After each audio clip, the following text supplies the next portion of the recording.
बिस्मिल्लाहिर्रहमानिर्रहीम। अस्सलाम वालेकुम दोस्तों, आप सबको अपनी YouTube channel pharmacy technician guide की नेक्स्ट वीडियो में वेलकम करता हूं। दोस्तों, ये चैनल स्पेशली फार्मेसी के स्टूडेंट्स के लिए बनाया गया है, जिस पर सिर्फ फार्मेसी से मुतल्लिक वीडियोस अपलोड की जाती हैं। तो अगर आप भी फार्मेसी के स्टूडेंट हैं तो ये चैनल आपके लिए फ़ायदेमंद साबित हो सकता है।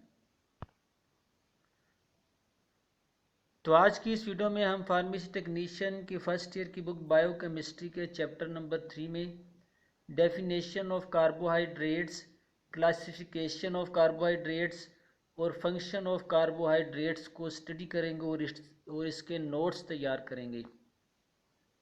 तो सबसे पहले डेफिनेशन को देखेंगे। Carbohydrates are the organic compound, यानी कि ऐसे ऑर्गेनिक कंपाउंड जो कि कार्बन, हाइड्रोजन और ऑक्सीजन से मिलकर बने या इसके मिक्सचर से बनते हैं, जैसा कि कार्बोहाइड्रेट है। और इसके अलावा लिपिड, प्रोटीन और न्यूक्लिक एसिड भी ऑर्गेनिक कंपाउंड ही हैं।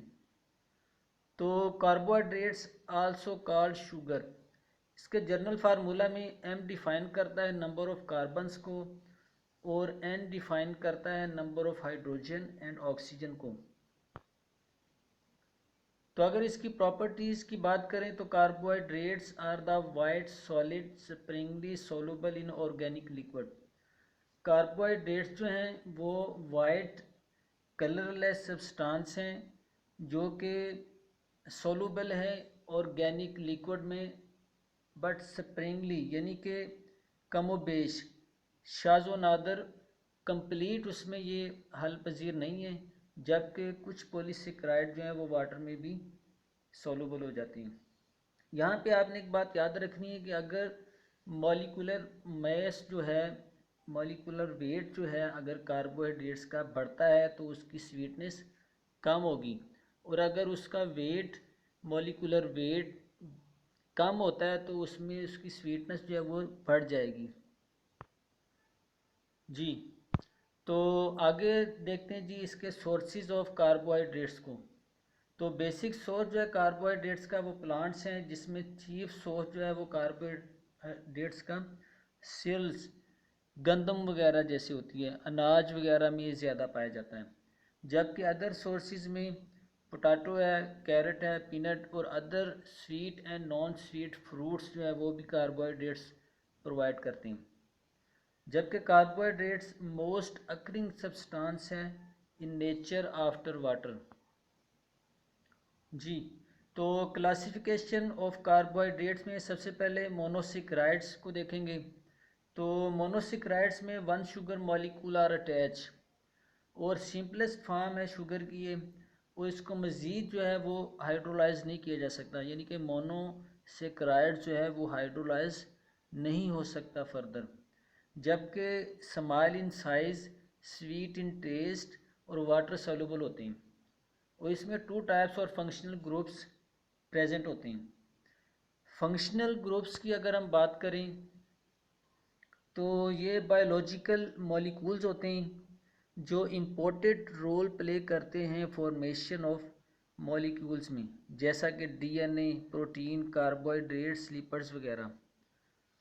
तो फंक्शनल ग्रुप्स में हाइड्रोक्सियल, कार्बोक्सियल और मिथाइल, इसके अलावा जो एल्डोज और कीटोज शुगर हैं वो सिंपल कार्बोहाइड्रेट्स होते हैं, आल्सो नोन एज मोनोसेकेराइड्स। तो क्लासिफिकेशन ऑफ मोनोसेकेराइड्स की अगर हम बात करें based on the functional group, तो एल्डोज कंटेनिंग एल्डिहाइड ग्रुप्स, जैसा कि ग्लूकोज है, डेक्सट्रोज है, राइबोज है। इसके अलावा कीटोज में contain ketone groups, for example fructose. तो फ्रुक्टोज जो है वो हनी, शहद वगैरह में कुदरती तौर पर पाया जाता है, और सिंपल कीटोनिक मोनोसेक्राइड्स हैं, यानी बहुत सारे फलों में, पौधों में, जो कि डायरेक्ट ब्लड में अब्जॉर्ब होने की सलाहियत रखता है। तो नेक्स्ट देखते हैं जी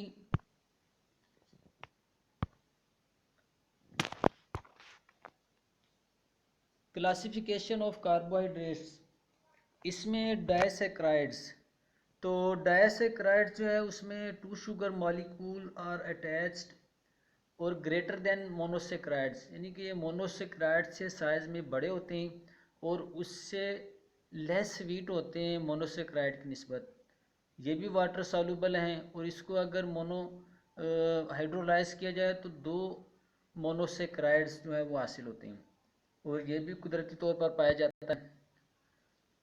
तो क्लासिफिकेशन ऑफ डायसेक्राइड्स को अगर हम देखें तो उसमें होमोजीनियस डायसेक्राइड्स, तो इसमें जो है all sugar molecules in disaccharides are same on hydrolysis, यानी इसको अगर हाइड्रोलाइज किया जाए तो सेम शुगर मॉलिक्यूल जो है वो हासिल होते हैं। होमो से मतलब सेम और होमोजीनियस यानी कि सेम शुगर मॉलिक्यूल्स। तो इसमें फॉर एग्जांपल माल्टोज है, तो माल्टोज जो है इसको फ्रूट शुगर भी कहते हैं और इसमें 2 ग्लूकोज यूनिट मॉलिक्यूल्स होते हैं।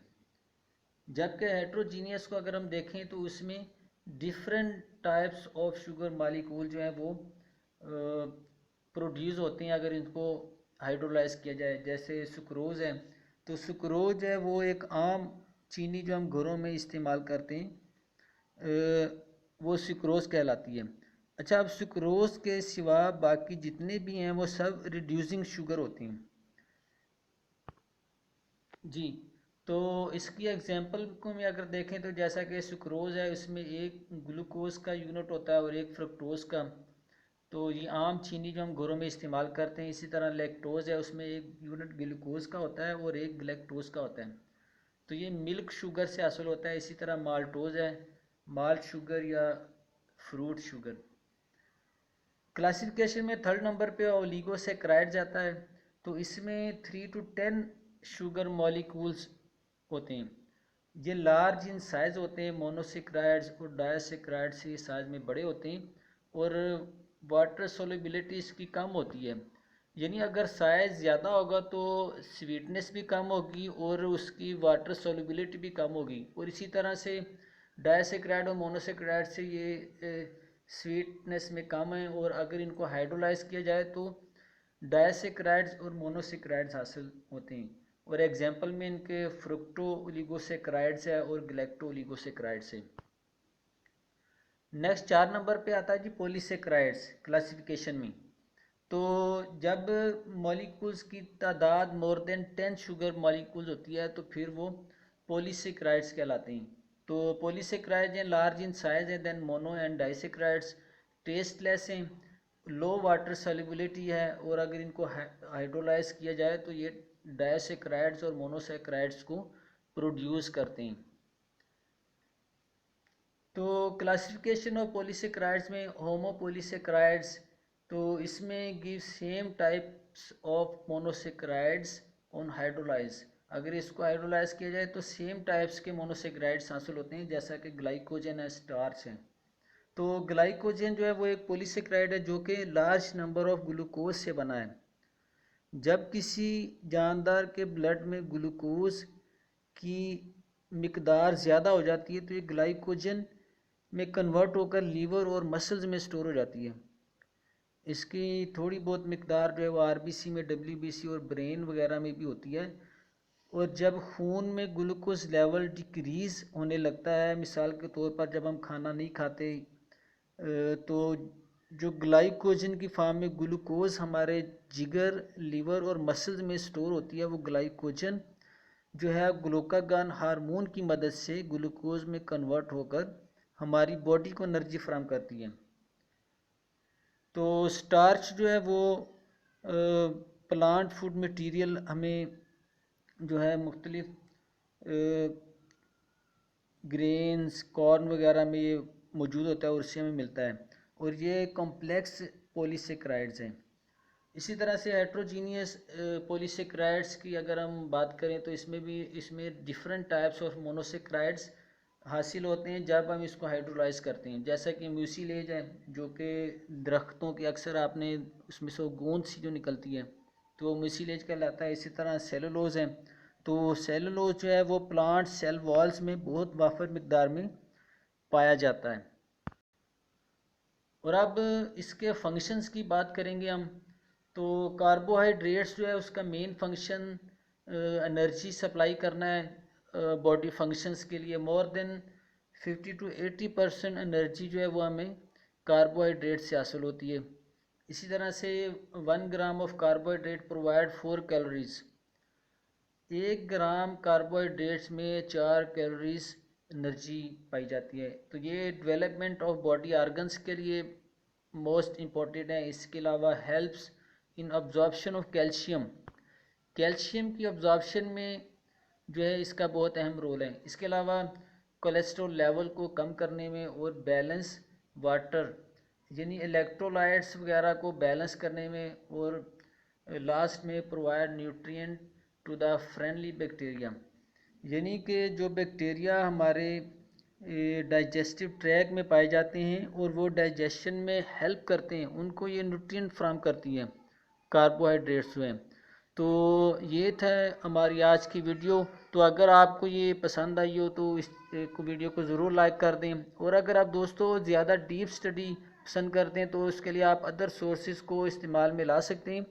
तो इस वीडियो को अपने दूसरे दोस्तों के साथ शेयर करें। और अगर आप इसी तरह की और भी वीडियोस देखना चाहते हैं तो उसके लिए हमारे चैनल को सब्सक्राइब करें, और ताकि हमारी आने वाली वीडियोस का नोटिफिकेशन आपको मिलता रहे। अल्लाह पाक आपका हामी